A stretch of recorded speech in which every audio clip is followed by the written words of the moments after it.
By the time the man realized Bumpy Johnson was sitting behind him, more than 10 years had already passed. The restaurant was loud in the way only Harlem could be loud, forks scraping plates, low laughter rolling like thunder under a ceiling stained with cigarette smoke. It was the kind of place men felt safe, too public, too familiar, too alive for old ghosts to walk in unannounced. Bumpy Johnson did not clear his throat. He did not speak. He simply waited. The man at table 7, older now, heavier, his once sharp eyes dulled by comfort, felt it before he understood it. That pressure in the spine, that instinct men develop when the past catches up. He turned slowly, and when his eyes met Bumpy's, the color drained from his face. Because Bumpy Johnson was not supposed to be here, not after what he'd done, not after the way he'd disappeared. For over a decade, this man had believed the story he told himself, that the betrayal had been clean, that enough time had passed, that Harlem had forgotten. But Bumpy Johnson never forgot. He sat calmly, hands folded, eyes steady, those same eyes that had stared down mob bosses, wardens, politicians, and killers without ever blinking. The room kept moving around them, unaware that history had just walked back in and taken a seat. Bumpy leaned forward slightly, his voice low, controlled, almost polite. "You look surprised," he said. That was how it began. Not with a gun, not with a threat, but with patience, the kind that takes years to sharpen. Long before this quiet moment of reckoning, Ellsworth Bumpy Johnson had already become something more than a man in Harlem. He was an institution. In the 1930s and 40s, when Harlem was boxed in by poverty, policed by contempt, and preyed on by men who never lived there, Bumpy Johnson learned early that power didn't always announce itself. Real power sat still. It listened. It remembered. Harlem was not just streets and brownstones. It was a living organism. Every corner had a memory. Every barbershop carried rumors like currency. And Bumpy Johnson knew how to move through it like blood through veins. He wasn't the loudest man in the room. He didn't need to be. Men lowered their voices when he passed, not out of fear alone, but recognition. Bumpy paid debts. He kept order. And when he gave his word, it carried more weight than contracts signed downtown. That reputation didn't come from violence alone. It came from restraint. Bumpy understood something most men never learned. Revenge served hot-made noise, but revenge served cold changed history. The city, however, was not built to tolerate a black man with that kind of influence. Police watched him closely. Politicians spoke his name carefully. And the Mafia, especially the Italians who controlled the numbers game, recognized his value even as they resented his independence. Bumpy worked with them, but he never bowed, which made betrayal inevitable. It came not from an outsider, but from someone close, someone trusted. A man who ate at his table, walked his streets, learned his habits. The details never appeared in the papers. They never do. What Harlem knew was this. One day, a move was made against Bumpy Johnson that should have ended him. A quiet tip, a whispered name. Information passed to the wrong ears at exactly the right moment. Bumpy survived, but survival came at a cost. Prison walls replaced city blocks. Silence replaced influence. And somewhere outside, the man responsible slipped away, changed his routines, built a new life on the assumption that time erased consequence. That assumption would prove fatal. But not immediately, because Bumpy Johnson did not react the way men expected. He did not lash out. He did not send messengers. He did not speak the betrayer's name. Instead, he did something far more dangerous. He waited. Years passed. Harlem changed, but not as much as outsiders believed. New faces, same power struggles, new laws, same prejudice. Through it all, Bumpy Johnson's name never lost its gravity. Even when he was gone from the streets, his shadow remained. And when he returned, older, wiser, quieter, Men expected blood. They did not understand the man they were dealing with. Bumpy rebuilt patiently, piece by piece, relationship by relationship. He reestablished influence not through force, but through inevitability. Doors opened because they always had. Respect followed because it always did. And all the while he kept track. The man who betrayed him thought he had escaped not just punishment, but memory. He had moved on, changed his appearance, grown comfortable. He even told jokes about the old days, confident the past had no teeth left. What he never realized was this: Bumpy Johnson didn't need to hunt him. Harlem had already marked him. Every favor he asked, every deal he made, every room he walked into. Invisible threads tightened slowly around his life, one by one. By the time he sat down at table 7 that night, he had already lost everything that mattered. He just didn't know it yet. The restaurant noise felt suddenly distant as Bumpy leaned back in his chair, studying the man across from him like a long-closed book reopened to a familiar page. "I hear you've been doing well," Bumpy said calmly. The man swallowed hard. This was not an ambush. This was a verdict being read. And the most terrifying part? Bumpy Johnson was smiling. The man at table 7 tried to speak, but nothing came out. Bumpy Johnson watched him closely, not with anger, not even with satisfaction, but with the calm attentiveness of someone observing a process already set in motion long ago. This wasn't the first time he had seen a man realize the past was not finished with him. It always happened the same way. The eyes gave it away first. "You look tired," Bumpy said, almost kindly. "Life been heavy on you?" The man nodded too quickly. A waiter passed by, oblivious, setting down plates at a nearby table. Harlem kept breathing. More than a decade earlier, this same man had been sharp, ambitious, hungry. He had been useful. That was why Bumpy had trusted him, not as a brother, but as something close enough to matter. Back then, Harlem was a battleground hidden behind music and laughter. The Renaissance had given the neighborhood poetry and pride, but the streets still belonged to men who understood leverage. Numbers, liquor, protection, everything moved through quiet arrangements. Bumpy Johnson stood at the center of that movement not because he demanded it, but because he balanced it. He made sure shopkeepers weren't crushed. He made sure disputes ended before bodies dropped. And when the Italian mob needed Harlem calm, they went through Bumpy, because no one else could deliver it. That balance made him powerful, and power always attracts envy. The man sitting across from him now had once wanted more than his place allowed. He wanted recognition without responsibility, influence without consequence. And when opportunity came, wrapped in fear and greed, he took it. A phone call, a name spoken, a door quietly opened. Bumpy had felt the shift immediately. The streets always spoke to him before men did. A hesitation here, a look held too long there. He knew someone close had cracked. Still, he did nothing, because reacting too fast was what enemies expected.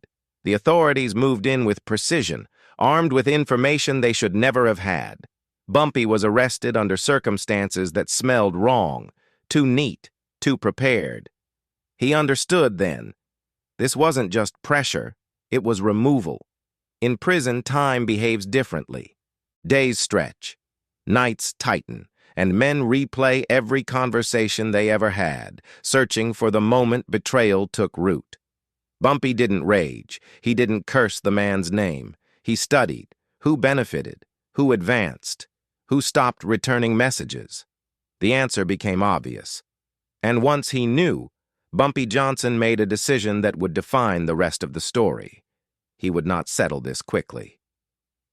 When Bumpy returned to Harlem years later, the neighborhood felt the way it always did when a storm circled offshore. Subtle, heavy, charged. Some men came to see him immediately, others waited. The smartest said nothing and watched. The betrayer did none of those things. He stayed distant, safe, quietly proud of himself. From his perspective, the plan had worked. He had helped powerful people solve a problem. And in return, he'd been allowed to fade into comfort. No headlines, no danger, just distance. What he didn't understand was that Bumpy Johnson had never needed proximity to exert pressure. Harlem itself was the weapon. A business partner backed out of a deal without explanation. A supplier suddenly raised prices. An old friend stopped answering calls. None of it seemed connected. That was the genius of it. Bumpy never issued an order that could be traced. He didn't threaten. He didn't warn. He simply resumed his place in the ecosystem, and the ecosystem corrected itself. Respect flowed toward him again. Opportunities aligned. And the man who once thought himself clever found his circle shrinking. Still, there was no confrontation.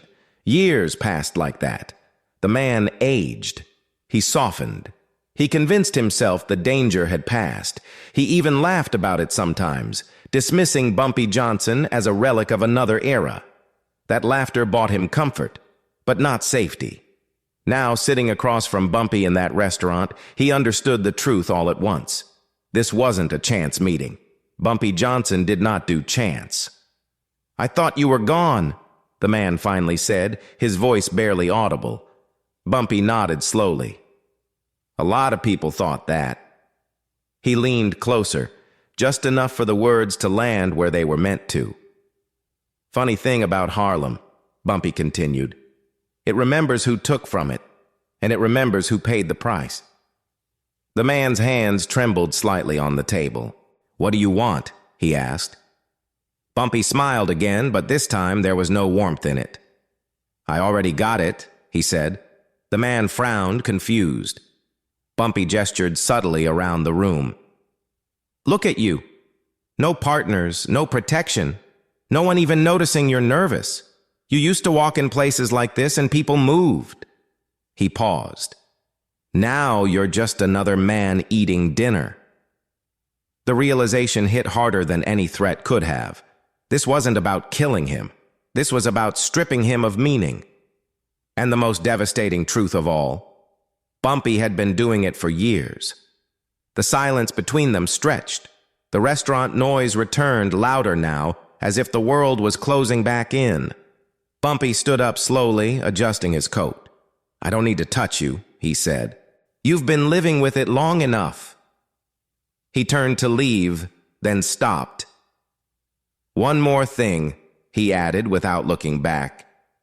"Next time you sit at a table and feel that pressure in your spine, remember this feeling."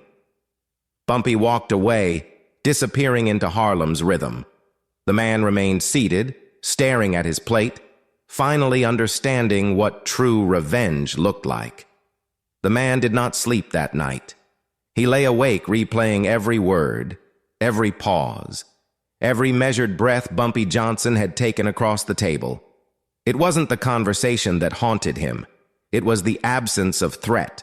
No warning, no demand, just certainty. Men who planned violence spoke loudly. Men who planned permanence spoke softly. By morning, the man knew something had shifted. Not around him, but within him. Harlem had always been a place where news traveled faster than newspapers. By the time he stepped outside, he felt eyes on him. Not accusing, not hostile, simply aware. For the first time in years, he felt small. And for the first time since the betrayal, he understood what Bumpy Johnson had taken from him. The illusion of being untouchable. To understand how deeply this cut, one had to understand the era Bumpy Johnson operated in. This was a time when authority wore uniforms and carried badges, but real power lived in networks. Police could arrest a man, politicians could grandstand, but neither could keep Harlem functioning without the cooperation of figures like Bumpy. Bumpy had learned early how to navigate that contradiction. He met with mob bosses in private rooms and spoke to them as equals. He negotiated with corrupt officials who despised him publicly and relied on him privately. And through it all, he never confused position with respect. Respect had to be enforced differently. The betrayal years earlier wasn't just personal, it was political. By feeding information upward, The man had helped external forces disrupt Harlem's internal balance. That imbalance hurt people who had nothing to do with the game. That was the real crime. And that was why Bumpy waited. Because justice delivered too quickly satisfied anger, but justice delivered slowly reshaped memory. In the weeks following the restaurant encounter, the man began noticing the final pieces falling away. An old contact refused to vouch for him. A business he relied on was suddenly unavailable. A polite but unmistakable distance grew wherever he went. No one said Bumpy Johnson's name. They didn't have to. Harlem had made its choice.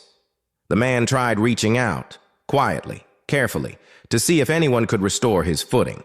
Each conversation ended the same way. Sympathetic words, followed by excuses. I can't get involved. Things are complicated right now. You should lay low. Lay low from what? That was the question that gnawed at him. He wasn't being chased. He wasn't being threatened. He was being erased. And that erasure was more frightening than violence ever could be.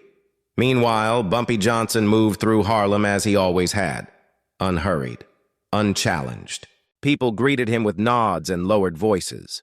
Younger men watched from doorways, absorbing the lesson without being taught. Elders spoke his name with the same careful respect reserved for storms and seasons. Bumpy didn't boast. He didn't explain. He simply existed, proof that time did not weaken real power. One evening, a trusted associate asked him quietly, "You ever think about finishing it?" Bumpy stopped walking and turned slowly. "Finish what?" he asked. The man hesitated. "You know, what he did." Bumpy's gaze was steady. "It is finished." That was all he said. The man, on the other hand, unraveled. He began drinking more, talking less, watching rooms instead of entering them.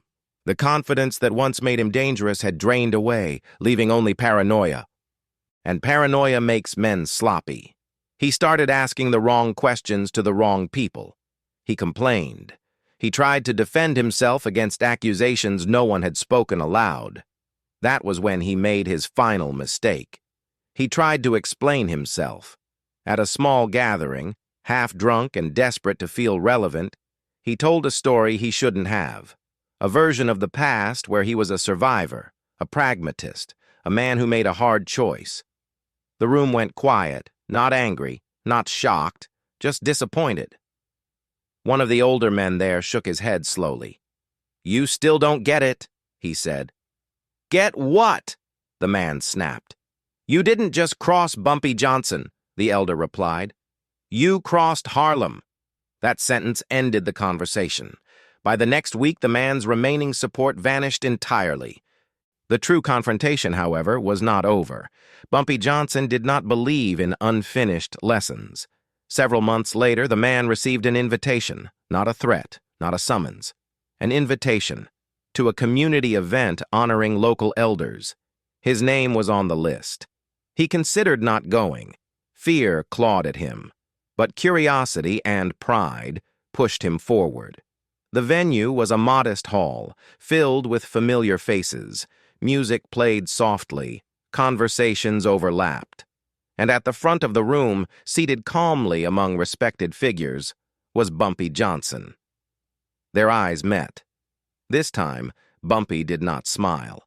The man felt the full weight of it then. Not revenge, not hatred, but judgment.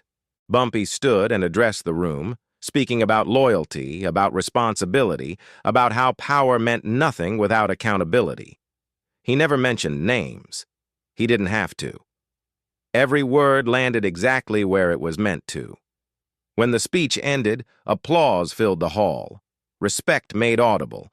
The man clapped too, slowly, mechanically, knowing the moment wasn't for him. As people filtered out, Bumpy approached him one final time. "This is what you gave up," Bumpy said quietly. "Belonging." The man looked down, unable to answer. Bumpy placed a hand briefly on his shoulder, not in comfort, but in conclusion. "Harlem forgives many things," he said, "but it never forgets who sold it out." Then he walked away, and with that, The decade-long revenge reached its true end, not in blood, not in headlines, but in total, undeniable defeat. By the time winter settled over Harlem, the man understood there would be no escape. The cold had a way of stripping things down, trees bare, streets sharper, faces harder. It was the season of truth, and truth had finally cornered him. He stopped pretending he could rebuild. He stopped making calls. He moved through the neighborhood like a visitor in his own life, careful not to linger, careful not to speak too loudly. Men who once laughed with him now offered polite nods at best. Bumpy Johnson had not spoken to him since the community hall. That silence was deliberate, because the final confrontation was never about volume. It was about clarity. Harlem in those days ran on understood rules. Respect traveled faster than money. Disrespect lasted longer than jail time. And when a man lost the trust of the streets, there was no court of appeal. Bumpy Johnson knew this better than anyone. He had spent years navigating power without confusing it for ego, and that restraint is what made this moment possible. The man was invited again, this time to a smaller setting. A back room above a social club where men came to settle matters quietly. No weapons, no raised voices, just truth. He almost didn't show. But something inside him, perhaps guilt, perhaps the need for closure, pulled him there. Bumpy was already seated when he arrived. The room smelled of wood polish and old cigars. A single bulb hung overhead, casting light that refused to hide anything.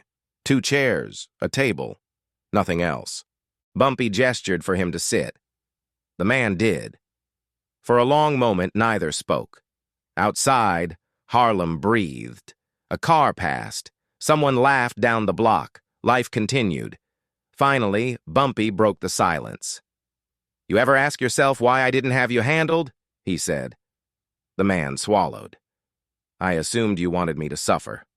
Bumpy nodded slightly. "That's what most men would have done." He leaned forward, voice calm but firm. "But most men don't understand consequence." The man looked up, eyes rimmed red. "I was scared," he said. "They told me if I didn't cooperate, I'd lose everything." Bumpy held his gaze. "And what did you lose instead?" The question hung heavy. "Myself," the man admitted. Bumpy sat back. "Fear makes cowards, but fear doesn't excuse betrayal." The man's voice cracked. "Why wait so long?" Bumpy's answer came without hesitation. "Because if I ended you back then," he said, "you'd have died thinking you mattered." The man flinched. "This way," Bumpy continued, "you lived long enough to learn you didn't." That was the peak of it. The moment all the years collapsed into one truth. No shouting, no threats, just reality, delivered clean. The man bowed his head.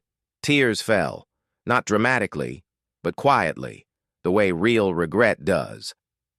"I can't undo it," he said. Bumpy nodded. "No. Is there anything I can do?" Bumpy considered him for a long moment, then he stood. "Live with it," he said. "That's your sentence." He turned to leave, then paused at the door. "One more thing," he added. "Don't confuse mercy with weakness. The streets are watching how you carry this." The door closed softly behind him. The confrontation was over. The aftermath rippled outward. Words spread, not as gossip, but as understanding. Men spoke about patience, about restraint, about what real authority looked like when it didn't need to announce itself. Bumpy Johnson's name gained new weight, not because he had destroyed a man, but because he had spared him without absolution. That distinction mattered. Younger men learned something vital. Power wasn't proven by how quickly you struck, but by how completely you controlled the outcome.